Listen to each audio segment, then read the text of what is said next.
Hello viewers, welcome back. This is Awaken Taurus 1111. I hope you're having a good November so far. This video is going to be our November 2020 astrological weather report. So I'll go through all the different astrological events that are occurring in November 2020. If you've already joined my channel, thank you and welcome back. If you have not joined my channel yet, please take time to subscribe down below. Okay, so let's get right into what's occurring for November 2020 astrologically. So first of all, the Mercury retrograde ended on November the 3rd, and Mercury will also go direct into the sign of Scorpio on November the 10th. Now keep that in mind because I'm going to talk about all the different things going on, all the different planets, and the moon also being in Scorpio. So there's a lot of change and transformation that are coming. I mentioned last month that I saw a lot of change coming. So I'm going to go a little bit into that because Scorpio is the sign of change and transformation. So we'll go into that a little more as we go on. And then the third and final Jupiter and Pluto conjunction is also happening on November the 12th. So Jupiter and Pluto, so Jupiter is the planet of expansion. Pluto is the planet that rules Scorpio. So Pluto is, again, about change and transformation, death and rebirth. So those two coming together, you can see where that's kind of going. So a conjunction is basically defined as when two objects, in this case planets, are close together in the sky. So you can see them very close together. This particular conjunction that we're seeing with Jupiter and Pluto only occurs about every 13 years or so. And then also coming up a little later, actually in December, and I'll talk more about that in December's weather report, but we're moving out of the sign of Capricorn. Jupiter and Saturn are moving out of the sign of Capricorn, which is kind of like a hardworking, it's kind of like when you think about leadership, it's like top-down rules, regulations, things like that. But when you're moving into the sign of Aquarius, Aquarius is all about freedom. It's kind of like grassroots when you consider leadership. So it's like the ground up type of thing, and you can already see that just looking at the news. If you've turned on the news, just everything that's went on this year with change and different things that the people, so you can really see the people in general are wanting things to change. And in that case, like the governments are forced to somewhat listen to the people because there's just been a lot of upheaval. They want, and things are occurring so that we can move into a new light, move into a new direction, and really see this change that you see occurring because people are just, they're tired of the same thing and they want something different. And so you can really see that as you look at the current events and as you look at things that are going on in the news. Okay, so the next thing that's happening is the Mars retrograde, which had been retrograding since September the 9th. And so Mars retrograde is going to end on November the 13th in its home sign of Aries. So Mars being the planet of aggression, the planet of assertiveness, the planet of action. So with it being retrograde, all that gets internalized and it comes like bound up, pinned up energy that wants to release. So what you'll see as with Mars coming back direct, you'll probably see like projects start to get moving again, things that's been on hold to start moving again, and just here towards the end of the year, I foresee like a burst of energy of things wanting to get done all throughout facets of life.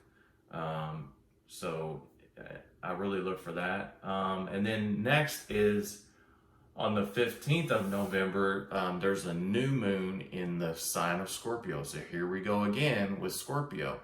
Now, one thing to remember about new moons and full moons. New moons are for setting intentions. And if you look at the calendar, whenever a new moon occurs, 6 months from that, you will have a full moon in that same sign.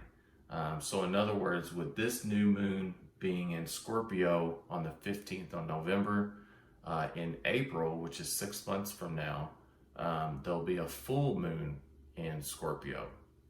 Full moons are always about culminations and release. So what was the intentions that were set or started with the new moon come to a culmination with the full moon. And then full moons are also for releasing things.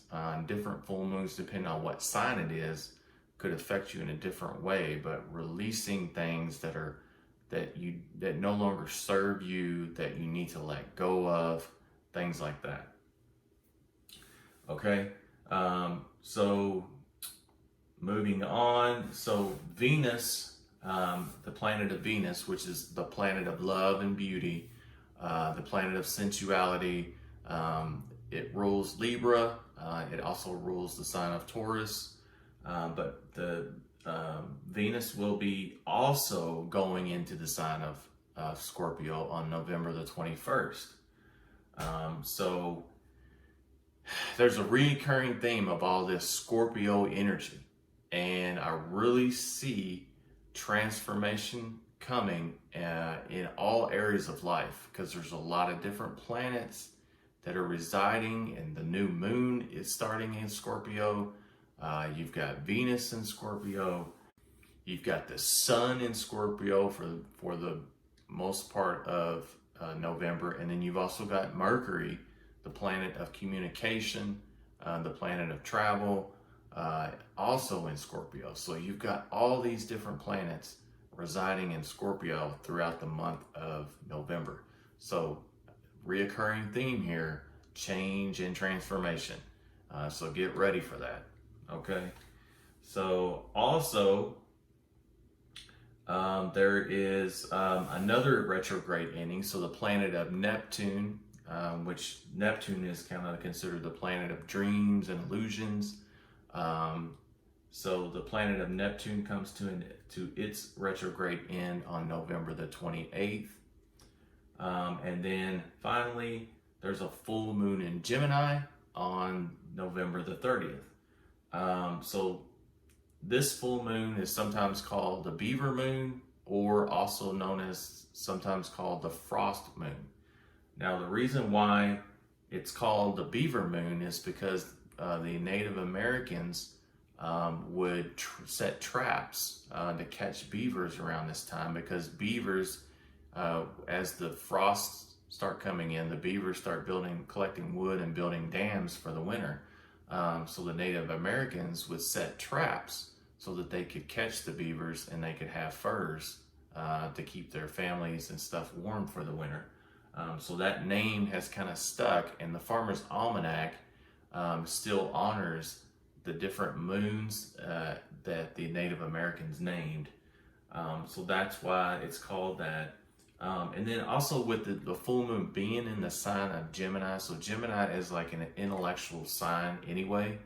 Geminis are really, when it comes to like one-on-one communication, that's a big thing for them. My moon is actually in Gemini, so I completely understand that concept.